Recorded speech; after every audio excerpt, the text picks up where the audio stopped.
Let's start by getting some sunlight in here. Okay, whoa, sorry. Hey, howdy, hello, every one of my wonderful friends, fans, and followers. Who's ready to get out there and make someone smile?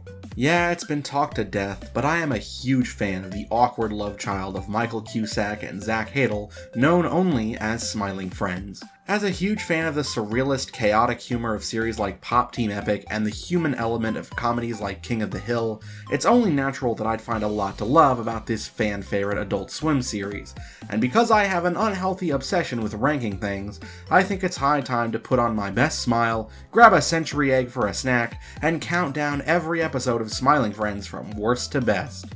My opinions are going to likely be very different than yours. Every episode of this series is someone's favorite, so it just comes down to my opinion of the setting, characters, and humor in the episode. Without further ado... Gross, I got Smormoo in my video. He ruined it. Oh my god! It's real! I was just fucking around before! Oh my god, it's a real UFO! I am shocked that this ranks so highly for some people. I can't tell if it's recency bias as a Season 2 episode, but this one just doesn't do it for me. It's not a bad episode, just bad by Smiling Friends standards, which is to say it's still solid. I think the main contributing factors are that the jokes that really get me laughing are at the very start and the very end, with the middle just being this series of uncomfortable scenes of Charlie and Pim partying with a pair of extremely douchey characters. Not that characters like that can't still work, but the two aliens just aren't really that funny on their own, and even our boys' interactions with them aren't filled with gags. I'll give it points for the stop-motion animation and guest animated sequence where Pim is tripping and dancing, but it's by far the one I'm least likely to quote, with the exception of the very ending and the theremin bit. This can't be real. I need to sit down. This can't... Pim, we need to take this to the grave. We cannot tell anybody. This changes literally this changes everything. No, I know. We can never tell. I might actually puke. Get back a little. I'm gonna puke. Stay back. Oh my. I'm gonna throw up. Okay. I'm gonna throw up. The Earth is flat, Charlie. I know. Too? The amount of Hello. people. I saw you from across the airport, and I was just wondering if, like, are you a tourist? Are you a tourist? Yeah, I'm sorry. We don't really have the time to talk right now. We're in the middle of we're figuring something out. You are a tourist? But are you a Yes, we're tourist? tourists. Yes, we have everything figured out. Do you have any cash? Okay, I'm probably going to get crucified in the comments for this. Let me just say that the gap in quality between the last entry and this is actually insurmountable. Smiling Friends Go to Brazil is a masterclass in improvisational acting and humor. If I didn't know better, I would suspect they would have just gotten the boys in on a random day and just gave them a prompt. It feels like a bit you'd find on Oni Plays. You expect it to just be a wacky adventure in Brazil, but it manages to be infinitely funnier than that concept could ever be, simply by just being this awkward situation and seeing how the crew deals with it. Alan keeps suggesting ideas, Charlie's just annoyed, Pim is over-apologetic, and Glep, well, I think he's just happy he got some fries at the end of the day. I can't get over just how realistic the boss sounds when Pim calls him. They actually called the VA for this to make it sound as authentic as possible. That's supreme dedication to a bit that on its own isn't an inherently funny concept, but the strength of the core cast as characters makes the situation so entertaining. It's also one of the few episodes to give us a reason to laugh at the suffering of the main characters, because for how cynical the show is, it always tends to end on a more upbeat or wholesome note. This episode just kinda ends, and I wouldn't have it any other way. Oh man, I could really go for some Salties right now. Isn't that like cheap fast food or something? What? Have you really never been to Salties? Dude, you're gonna love this place. I've been coming here since I was a homunculus. Number 15. I was honestly surprised on how low I ended up ranking this, but I think that's a testament to the strength of this show's comedy, that I have this image in my brain of this being a memorable highlight, and it's still ranked this low on rewatch. Pim and Charlie's dynamic as a pair works incredibly well when they're thrust into the role of detectives, and it leads to a number of genuinely hilarious interactions with the wacky mascots of Salty's restaurant. Whether it's Charlie completely oblivious to Mustard coming on to him, Pim's ability to understand the Fun Twins, who I theorize are definitely from Spamtopia since only he could understand them and based on their design, or the rug pull of the beverage mascot not only being shaped like his costume as this disturbingly fleshy mass, but also his open admittance to his horrific addiction, leading to his condition.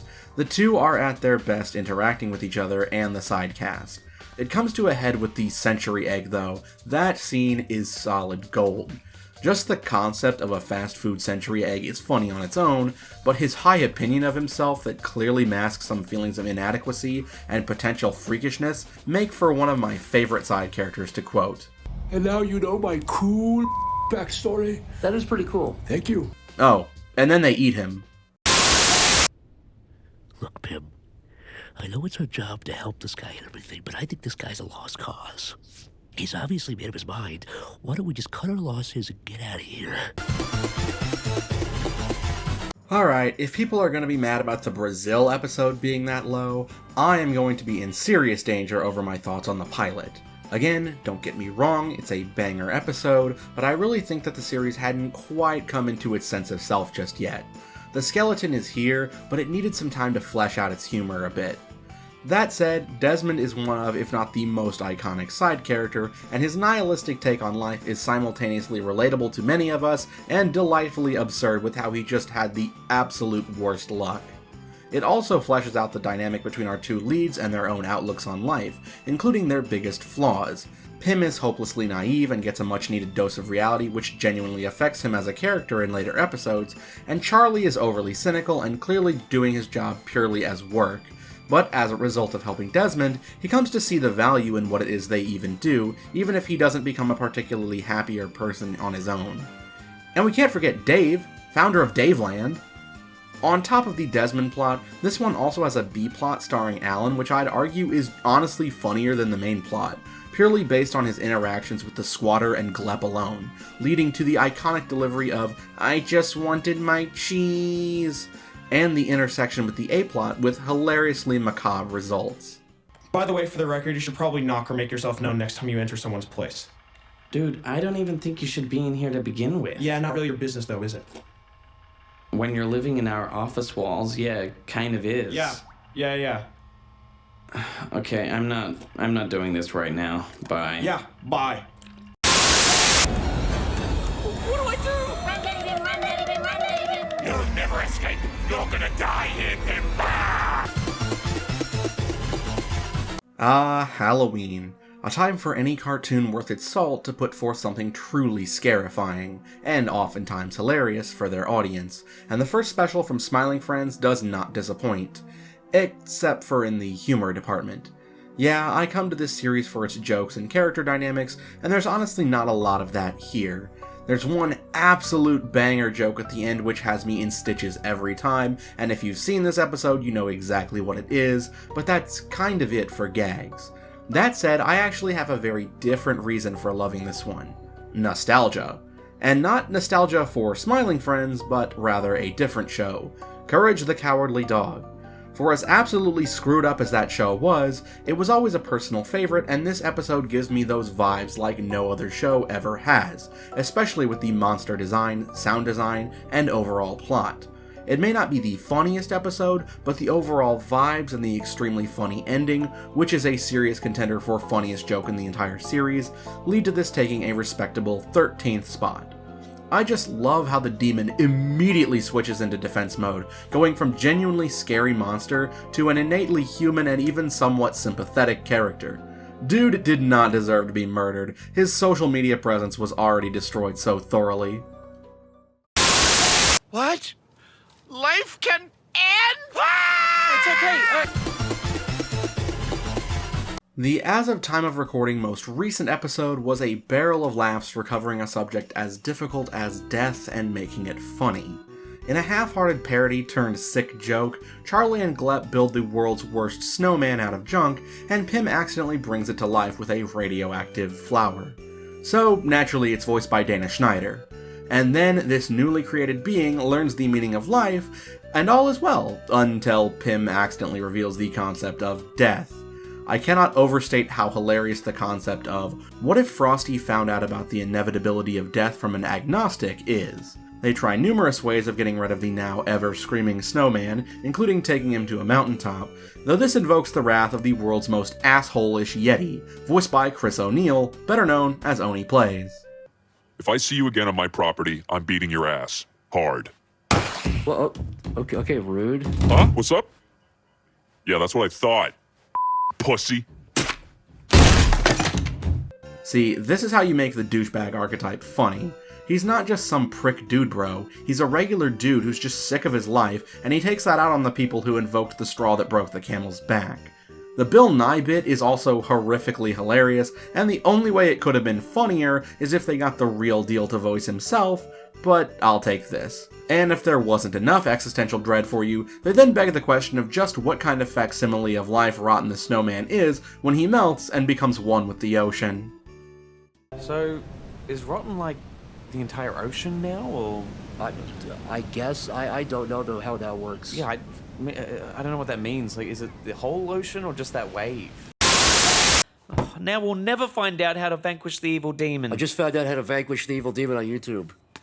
Hello, I'm Daniel the Demon Slayer. I slay demons so you don't have to. Already back with the other Halloween episode, and boy have we got a weird one. The boss is such a quirky and strange character, and yet this still strikes me as one of the strangest things he could do. Oh, no, not marrying Brittany. I meant inviting that pervert Jumbo to the wedding. I never thought he was fifth Smiling Friend material. In all seriousness, this one has one of Smiling Friend's best attributes on full display. It's very in tune with the world of 2000s internet. I mean, it features cameos from both the Nostalgia Critic and Tara the Creepy Singing Android, as well as an homage or perhaps light jab at Linkara with Charlie's demon-slaying outfit, which is especially funny if you know the one-sided beef that the former has with the Oni Plays crew. It's very meta. Just like last time, I have to praise the stellar stop-motion work. It's clearly a medium Zach and Michael have a passion for, being as this is one of the 4 total episodes that use it. It's not quite as, I guess, scary as the first Halloween episode, but it does put more effort into the jokes and overall vibe. Charlie and Pim are at some of their best when it comes to just talking style of humor that this show does so well, and Alan and Glep, even though their parts are relatively small, are absolute peak as well. Though, I'm with Charlie, I need to know who Dr. Monster is and what Alan was doing with him. Wait. Are you saying that you didn't suck the boss's life out of him and put him into a scary coma so you could take over the business and give it all to Satan? No, I did do all of that, but you didn't have to be so nasty about it.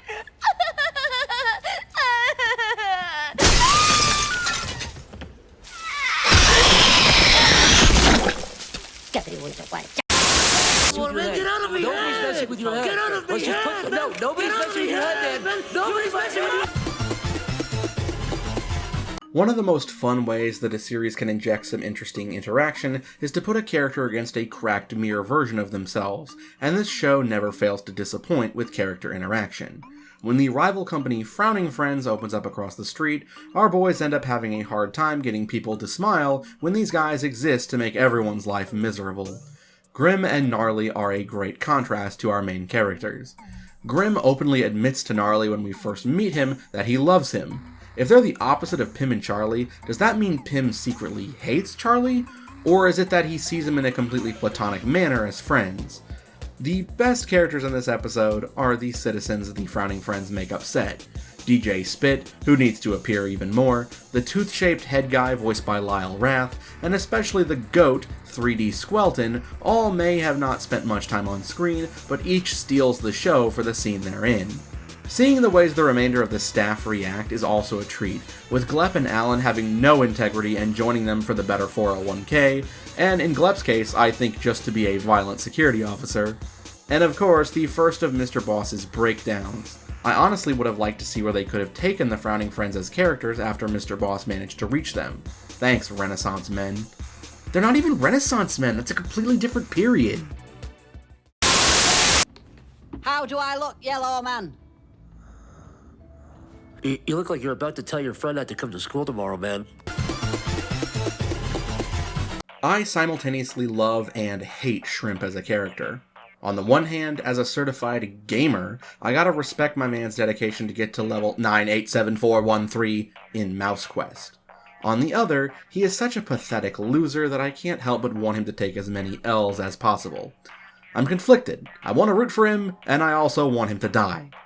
Shrimp's Odyssey is our first of only a handful of examples where Pym and Charlie separate to take two completely different courses of action to help someone, and honestly, neither of them are 100% wrong in their beliefs, which makes it interesting to see where the story will take it. Pym shows a much more mischievous side here, falling for what he believes is Shrimpina and trying to steal her for himself, though ultimately does try to do the right thing. Charlie, on the other hand, is taking Pym's usual stance of genuinely trying his best to help, which is a refreshing change of pace for him, and it leads to some very funny comedy where his hubris and toxic masculinity leads to nothing but misery for poor Shrimp, and yet it never fails to be funny because it's Shrimp. This is some of the finest slapstick on offer. I love the bait and switch at the end about Jessica not being Shrimpina, and the fact she obviously would be a shrimp, and if you're eagle-eared the first time, you might even pick up on it. That's a trick they've used multiple times, hiding information in what seem like throwaway lines, only for them to be brought up at the most comically perfect time, and that all started here, along with the first of many internet content creator cameos with Chills. Number 15. Could I get the number 15? Sure thing, hon. The bad news is I have to let one of you go. Tyler, you're fired. Huh? What? You fired Tyler, you fired me too! I still can't believe Zach and Michael would axe a character so quintessential, so iconic to the show like Tyler. I mean, the dude was the 5th smiling friend. It's a ballsy move, but maybe his actor was way too expensive to keep bringing back so much? I digress. When I first saw this one, I wasn't super high on it, but it only got better on rewatch. Having an adventure with Mr. Boss was an excellent change of pace from the status quo, seeing as he's more often a supporting character. And the Rainbow Vomit early 2000s internet world of Spamtopia was such an insanely fun locale to explore, and it's packed to the brim with visual gags and references that only people who were there will get. Oscar and his stupid Microsoft text-to-speech voice kills me every time. Not to mention the fact he goes from some random dealer to executioner to king to Pym's old pen pal. The end is a great spoof of corny sitcom lessons with Oscar being a complete hypocrite, the meme kiss, then the destruction of their entire nation. Even the jump scares, which I'm not usually a fan of, evoke that era of the internet. Is this technically a period piece? Dude, check the news. It doesn't matter what channel.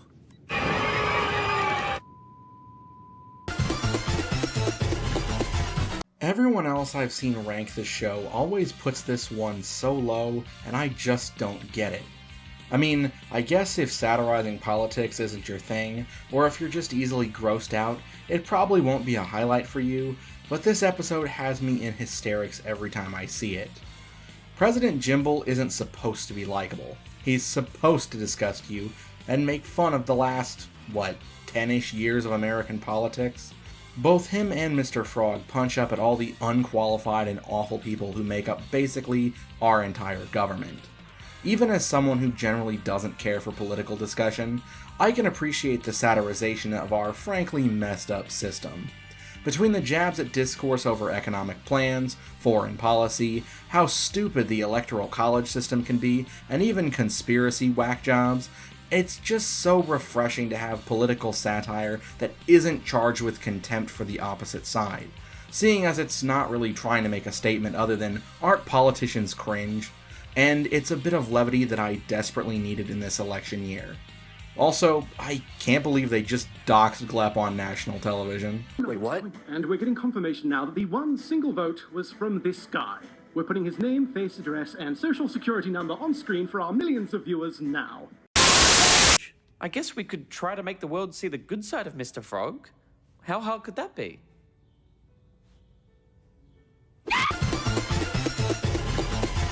And here we have the moment I think the show really hit its stride. Mr. Frog is just one brilliant gag after the next, all thanks to the amazing side character of the titular man himself.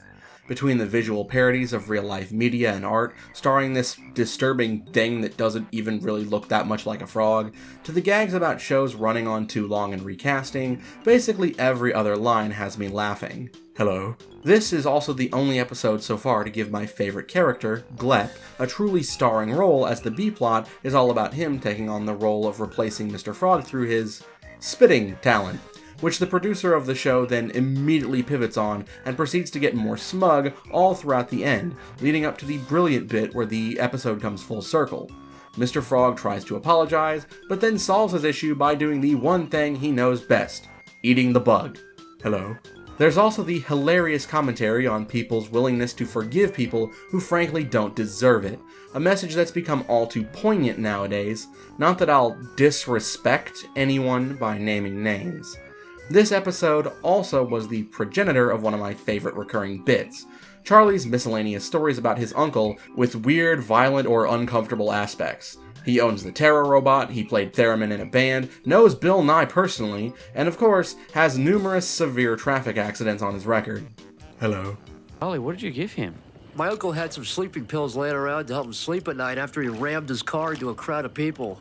Your uncle seems to get into lots of car accidents. Yeah, he loves his cars. He loves his cars.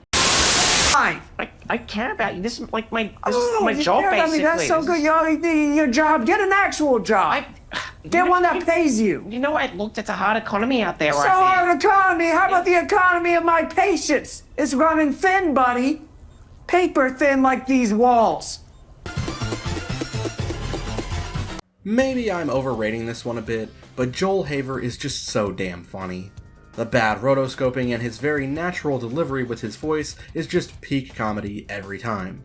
I've watched so many of his videos multiple times that I can quote the whole bits, and that includes his argument with Daniel in this episode. This show is a masterclass in inverting expectations about the plot you would expect, and a drama about mending the relationship between two brothers after their mother's death is not at all what I expected from this episode.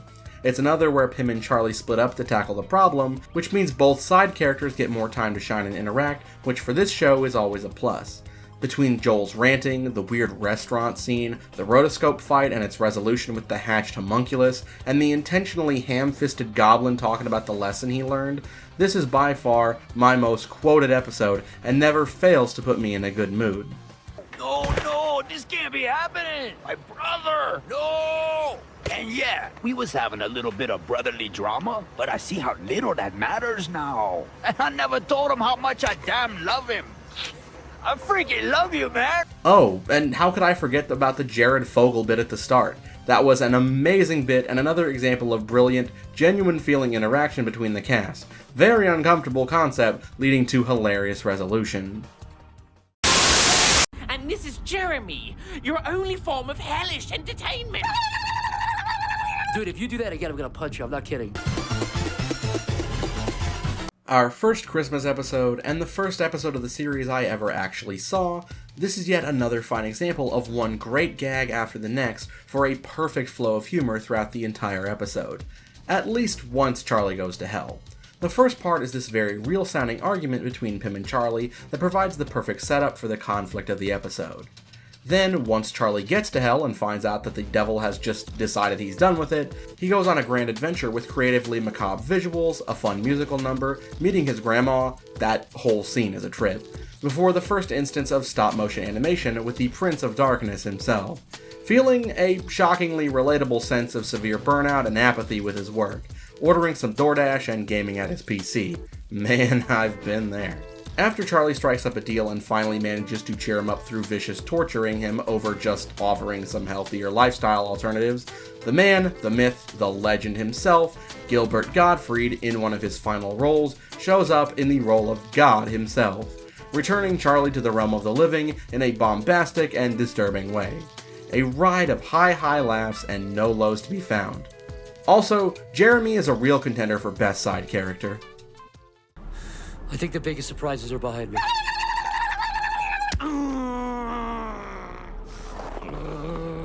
Dude, I warned you. I said I was gonna do that if you did that again.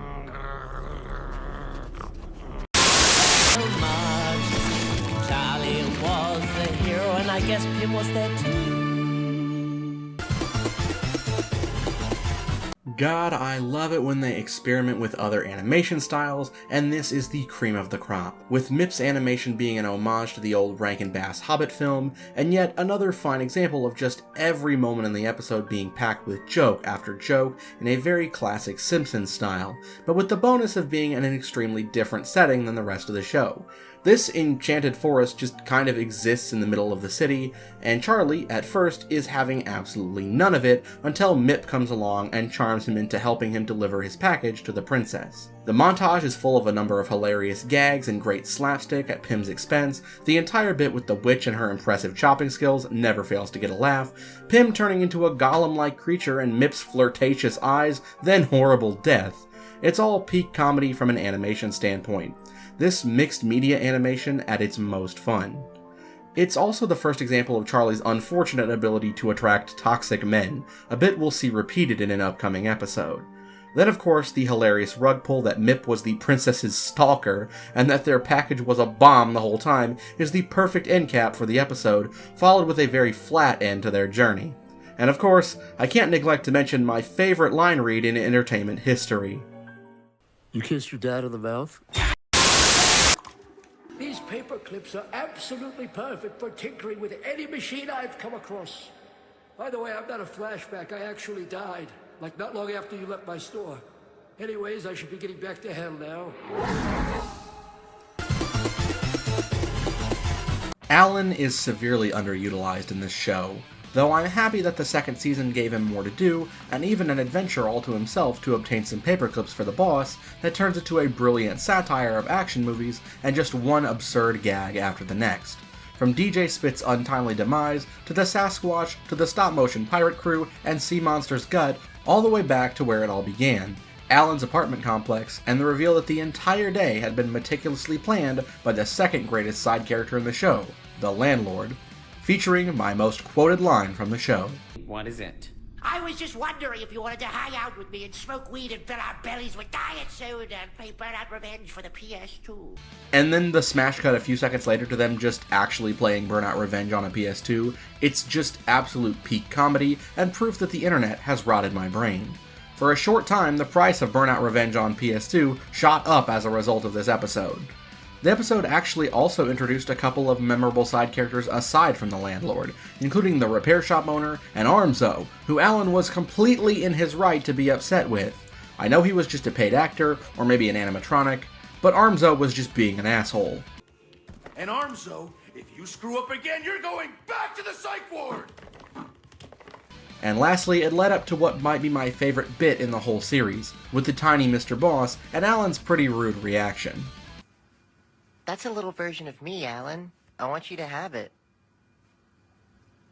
I don't really want this. I mean, I'll take it if you don't want it, Alan. You don't want that? I mean, yeah, sure, here, Thanks, man. take it. If that's all right with you, Mr. Boss, if Charlie has Hey, it. Alan, can I talk to you for a second? I just want to say, man, like, there's nothing wrong with getting a present and not wanting it. I mean, you know, you can't be blamed for that, but, you know, to give it away right in front of the guy who gave it to you it's just rude, man. I mean, there's nothing stopping you from waiting until, you know, boss left the room to, I don't know, man. I was just sitting in the corner, I was just eating my lunch, I saw that, and I don't know, I didn't think it was very cool. That's all. Zach, Michael, can we please get this dude to cameo next season? Well, based on a pretty notable internet-breaking name being absent, I think you figured out what my number one is. But I can't do my iconic Gwimbly victory dance for only $5. I take Venmo. No. He broke the internet for a reason. Gwimbly transcends being a Smiling Friends character.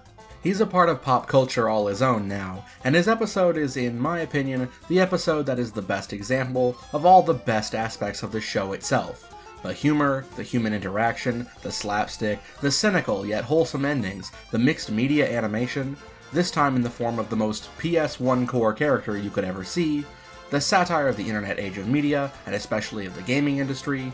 The CEO's quote about IP continues to age like a fine cheese, much to gamers' chagrin. It's just a conglomerate of every funny piece of the show's identity baked together into a delicious dish that I can't help but appreciate more and more every time I have it. Both the A-plot and B-plot are brilliant and come together in the funniest way possible. The CEO's weird chicken nugget obsession and extremely fast animation, James' toxic obsession with Charlie, which, speaking of, I have a theory on. We know Gwimbly was doing a cameo for a person named James who tells Tyler to go to hell. We know Charlie has a good relationship with Tyler from the later episode, so James was likely stalking Charlie already and was upset because of his good relationship with Tyler, and it just so happened that Gwimbly was near the Smiling Friends building when he did the cameo. Maybe he was stalking his childhood hero Gwimbly too, but the important thing is that he found Charlie, who he either has a crush on or envies his relationship with Tyler.